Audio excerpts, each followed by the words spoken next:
Bienvenue dans cette série d'émissions. C'est un plaisir de découvrir ensemble les merveilles qui nous entourent et qui nous donnent de vivre. Dans l'émission précédente, nous avons parlé du temps, de la mémoire et du mystère de la vie. Ces thèmes nous amènent à l'étonnante recette que proposait un médecin du XVIIe siècle. Placer une caisse ou de vieux morceaux de bois, ajouter un peu de blé, c'est pour le carbone et l'hydrogène, mettez un vieux bout de tissu bien sale, trouvez un endroit chaud et humide, c'est-à-dire où il y a de l'eau, et laissez le tout mijoter durant une vingtaine de jours. Et vous aurez des souris. Cette étrange idée s'appuyait sur la croyance ancestrale que les êtres vivants pouvaient être créés par leur milieu naturel. Les vers, les grenouilles ou les crocodiles sortaient de la boue. Les mers faisaient naître des poissons, etc. Cette théorie de la génération spontanée, et qui était déjà formalisée en 322 avant Jésus-Christ par le penseur grec Aristote, a servi d'explication à la venue de la vie durant des siècles. Vous aurez des souris. Aujourd'hui, et avec les découvertes faites en biologie, cette naïveté nous fait sourire. Et pourtant, de nombreuses personnes nous proposent désormais cette nouvelle recette. Prenez de l'argile avec des atomes de fer et de soufre. Placez-les en présence de méthane et d'ammoniac. Trouvez un endroit chaud et humide, donc avec de l'eau. Laissez le tout mijoter durant quelques milliards d'années. Et vous aurez, je vous le demande, vous aurez des centaines de millions d'espèces vivantes. Voilà. Des questions? Est-ce aussi simple? La vie peut-elle réellement sortir d'un long bouillonnement de matière? Cette version moderne et très répandue de la théorie de la génération spontanée nous invite à réfléchir à la nature de la vie. Suffit-il que des molécules s'agitent pour lancer quelque chose?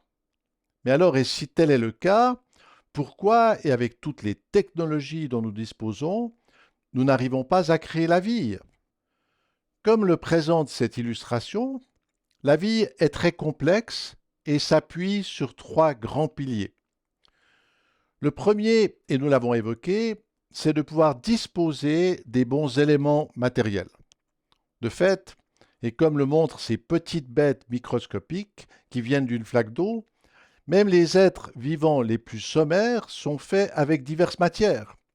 Ils ont des membranes, des poils, des muscles, etc.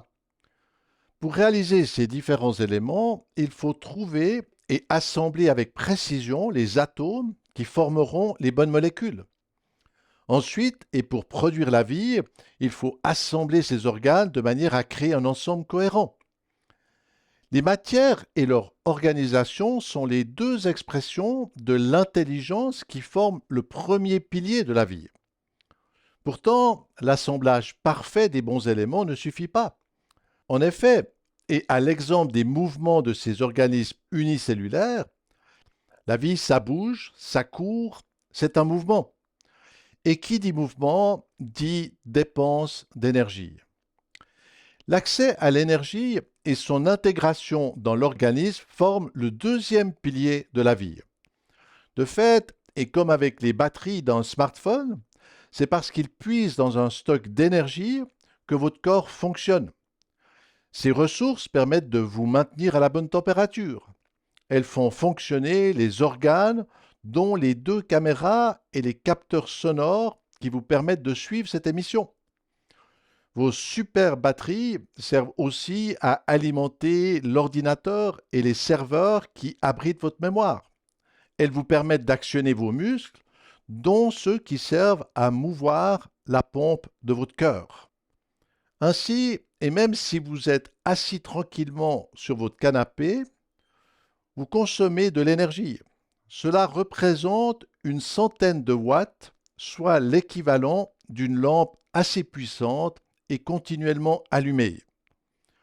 Pour assurer le fonctionnement du corps, il faut pouvoir le recharger. Et dans notre corps, et comme pour de nombreuses autres espèces, le précieux carburant, c'est le sucre.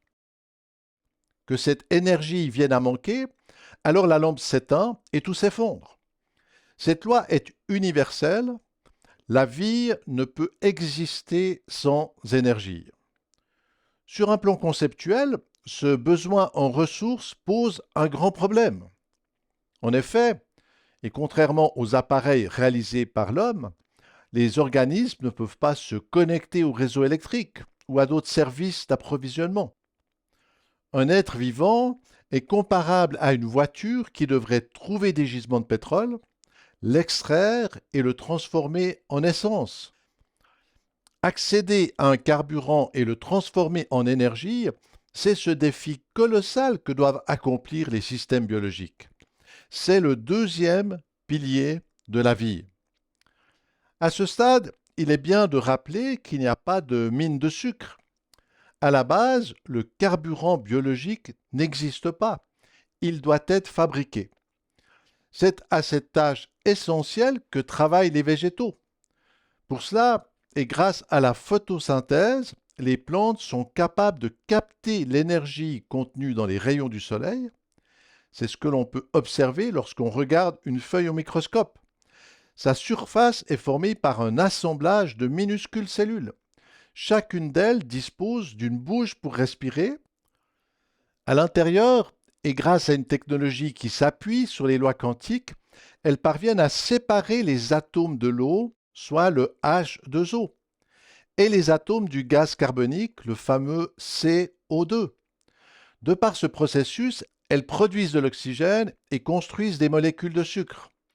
Voici la modélisation d'une molécule de glucose. 6 atomes de carbone en noir, 12 d'hydrogène et 6 d'oxygène. Grâce à la photosynthèse, on passe de cela à cela. C'est cette énergie issue des rayonnements solaires et du travail des plantes qui se retrouve dans les aliments et le pétrole. Bonne nouvelle donc, nous fonctionnons à l'énergie solaire. Mais le carburant créé par les plantes n'est que le début de la chaîne, car c'est par les transformations produites lors de la digestion que notre organisme va devoir en extraire les ressources. Là encore, le défi est immense. Et pour que cela fonctionne, il faut extraire et distribuer la précieuse énergie à notre cerveau, aux muscles et aux autres organes. De fait, chacune des 30 000 milliards de cellules qui nous composent en ont besoin. Cela fait beaucoup de bouches à nourrir. Et le service à mettre en œuvre pour alimenter nos cellules est colossal. Dans notre corps, le sang transporte ces denrées à travers un réseau tubulaire de 100 000 km de long. C'est quand même 2 fois et demi le tour de la Terre. Sur ces routes, et tels des bolides, des milliers de milliards de globules sont chargés d'acheminer des précieuses ressources. Mais ce n'est pas simple, car pour obtenir de l'énergie, il faut lier le carburant à de l'oxygène. C'est ce qui se passe lorsqu'on allume un feu. Le carbone, notamment, contenu dans le bois, va se lier à l'oxygène de l'air et produire les flammes et la chaleur.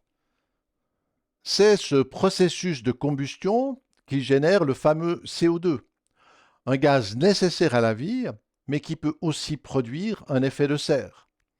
C'est aussi avec ce type de réaction chimique que l'on peut propulser des voitures ou des avions. Pour cela, et pour faire tourner leur moteur, on mélange du pétrole à de l'air. Voici la construction moléculaire de l'un des types d'hydrocarbures. Comme on peut le voir, elle abrite des atomes de carbone en noir et d'hydrogène en blanc. En faisant intervenir de l'oxygène en force, la chaîne se brise et l'hydrogène va s'y associer et produire de l'eau. De son côté, le carbone va se lier à l'oxygène et produire du CO2. Tous les êtres vivants ont besoin des ressources produites par ces réactions chimiques. Mais cela pose un problème, car la majorité de nos cellules ne sont pas en contact avec l'air. Enfermées à l'intérieur du corps, elles ne peuvent donc accéder à l'oxygène. Notons que c'est ce problème que l'on a dans l'espace. En quittant l'atmosphère terrestre, on perd l'accès à l'oxygène qui se trouve dans l'air. Par conséquent, et contrairement aux réacteurs d'avion, les moteurs des fusées doivent embarquer leur stock d'oxygène. C'est ce qu'on appelle le comburant.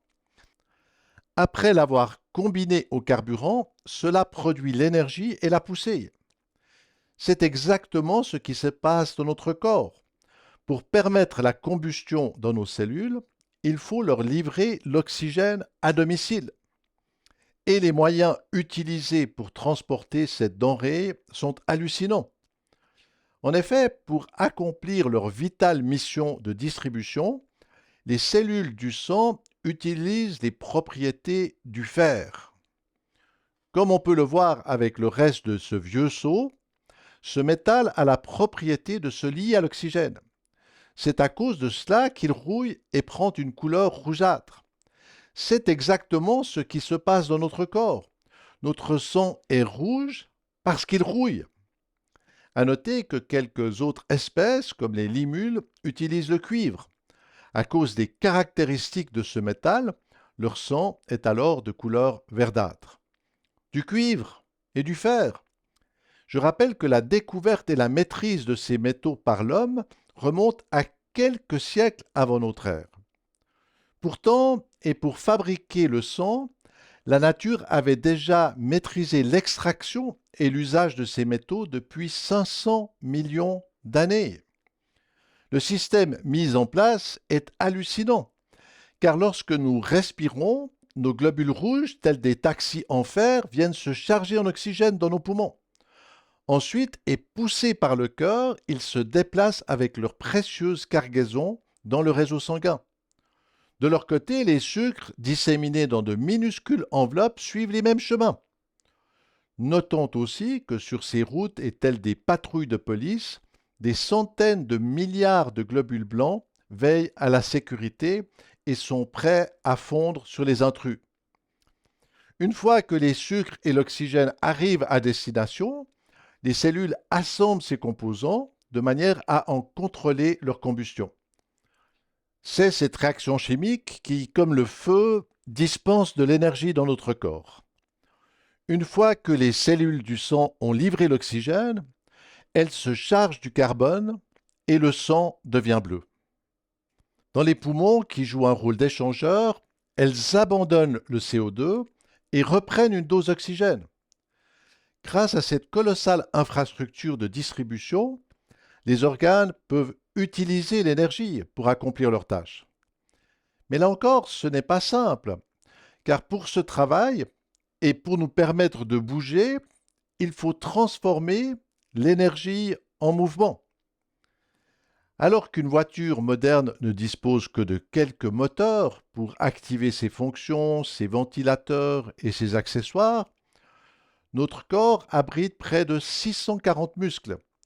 C'est grâce à ces moteurs que le sang circule dans nos veines, que nous pouvons respirer, actionner nos jambes, nos bras et nous mouvoir. Notons qu'il y a environ 200 muscles dans le tronc et 170 dans la tête et le cou. Voir, parler, froncer des sourcils ou faire un léger sourire, tous ces mouvements nous paraissent aller de soi. Et pourtant, ils ne pourraient se faire sans le mouvement de très nombreux moteurs. Dans le cadre de l'ONG Entraide où je travaille bénévolement, j'ai réalisé un système de prothèses-outils pour les personnes qui perdent une main dans des régions pauvres. Grâce à un système d'attache rapide, il est possible de fixer divers types d'outils et d'appareils et donc d'accomplir diverses activités et travaux. Les études que j'ai menées pour ce projet intitulé ExoTools m'ont permis de prendre conscience de la complexité d'une main. La partie solide de ce membre est formée par une structure de 27 pièces mécaniques. Par ailleurs, et pour commander les mouvements, les os sont reliés à une vingtaine de muscles placés à l'intérieur. À cela s'ajoute encore une quinzaine de muscles dans le bras. Chacun de ces moteurs peut modifier sa vitesse et sa force. Toute cette motorisation silencieuse est assistée par des myriades de capteurs et un complexe réseau de commandes électriques et chimiques. Le système peut même passer en mode réflexe au besoin, par exemple lorsqu'on se brûle. Ce sont ces extraordinaires performances qui me permettent notamment de jouer du piano. Impossible évidemment d'accomplir ces prodiges avec des prothèses, et même les versions très élaborées et qui coûtent des dizaines de milliers de dollars sont incapables de reproduire les fonctions basiques d'une main. Mais ce n'est pas tout. Je répète souvent ces 5 mots, mais c'est vrai. En effet, les muscles ne sont pas les seuls moteurs dont nous disposons. L'homme, comme d'autres espèces, a sur sa peau environ 4 millions de poils, qui, pourvus de muscles érectiles, peuvent se dresser pour favoriser l'isolation thermique. Et ce n'est pas encore fini, car nos intestins disposent de muscles pour faire transiter la nourriture. Pour cela, plusieurs millions de petites aspérités de 1 mm, les villosités, sont constamment en mouvement. Enfin, et à l'intérieur de chacune de nos 30 000 milliards de cellules, tournent des moteurs qui leur permettent de se mouvoir et de se diviser. C'est vertigineux de songer à toutes ces forces qui interagissent à l'intérieur de nous. Ça tourne, ça bouge, et sans l'extraction et la distribution de ressources énergétiques, tout serait à l'arrêt. Il n'y aurait pas de vie. Ce rôle déterminant de l'énergie nous amène à parler de sa distribution au sein des différentes espèces. Car, et comme nous en avons parlé précédemment, c'est grâce au mécanisme de la photosynthèse que l'énergie du Soleil est convertie en composés chimiques. À part quelques bactéries qui peuvent s'en passer, ce sont ces ressources qui servent de base à toutes les espèces vivantes et à l'homme. Les arbres, les plantes, les algues sont les producteurs de base. Par leur capacité digestive, les espèces herbivores peuvent en extraire la précieuse énergie pour se mouvoir et construire leur corps. C'est ce stockage qui va alors servir de carburant aux espèces carnivores. L'herbe va nourrir la gazelle qui donnera plus tard son énergie au lion. Toute la nature est prise dans ce jeu du prédateur et de la proie. Et c'est ce que l'on évoque en parlant de la pyramide alimentaire. Pour ma part, je préfère illustrer cette distribution par une arborescence. Dans cette structure mouvante, l'énergie tirée du Soleil se disperse et alimente des myriades de formes vivantes. Pour cela, et par une judicieuse distribution de force et de faiblesse, les diverses formes de vie disposent d'un espace énergétique et se renouvellent. Dans cet édifice, et afin de garantir la diversité des espèces, les moyens de prédation ou de défense et de camouflage sont habilement répartis. Tout ce système est dynamique et la diversité des flux d'énergie s'exprime même au sein des grandes classes d'animaux. Ainsi, les plantes, les poissons, les reptiles, les oiseaux ou les mammifères peuvent être végétariens ou carnivores. De plus, certaines espèces, comme l'homme, se servent à tous les étages. Avec ces incessants cycles de grandeur et de chute, la nature est entraînée dans une danse effrénée de l'énergie. Par ce mouvement, même le plus puissant des prédateurs finit par devenir une proie. Le corps du glorieux lion, par exemple, finira par être rongé par les vautours, les mouches et les vers. Par la décomposition de son corps, ces molécules serviront aussi d'engrais pour soutenir la vie des plantes. Tout cela peut nous sembler brutal Et pourtant, sans ces échanges d'énergie, tout resterait à l'état végétal. Il n'y aurait pas d'autre espèce. De plus, et comme tout se transforme, il n'y a pas de déchets qui s'accumulent et la nature est sans cesse neuve. Ce qui est impressionnant dans ce processus de transfert, c'est que tout commence sous une forme atomique. Grâce à la puissance du Soleil, les atomes qui se trouvent dans le CO2 et dans l'eau sont séparés de manière extraordinaire. Ils sont réorganisés et deviennent solides. Ensuite, et grâce au sucre créé par les plantes, les animaux peuvent se nourrir. Et c'est évidemment grâce à ce transfert d'énergie que nous pouvons exister. À l'origine, mon corps, votre corps, est issu de l'eau et d'un gaz. C'est quand même renversant. Mais le poids de l'humanité ne représente qu'un 10 millième des êtres qui se trouvent sur la Terre. Ainsi, et à l'échelle globale, ces transferts permettent à des millions d'espèces et des milliards de milliards d'êtres d'exister. L'énergie est le deuxième pilier de la vie, et cela devrait nous conduire à avoir de la reconnaissance pour les aliments. Cette prise de conscience nous encourage aussi à prendre soin de notre cœur et à apprécier les nombreuses motorisations qui nous donnent le mouvement et l'être. Mais ce n'est pas tout, car malgré tout ce que nous avons vu, la vie a encore besoin d'une chose essentielle. Par conséquent, et dans notre prochaine émission, nous parlerons du précieux troisième pilier de la vie. Une fois de plus, ce sera l'occasion de prendre conscience de tout ce qu'il faut réunir pour nous permettre d'exister. Alors que nous arrivons à la fin de cette 8e émission, je vous rappelle que vous pouvez acquérir ou télécharger gratuitement le livre Arborescence. Cet ouvrage de 332 pages et abondamment illustré approfondit certains des thèmes traités dans ces vidéos. Dans la suite de cette information, et avant de nous retrouver, je vous invite à prendre conscience de la valeur de la nourriture. Soyez reconnaissants et savourez cette ressource qui vous apporte l'énergie nécessaire à votre vie. À tout bientôt pour la suite.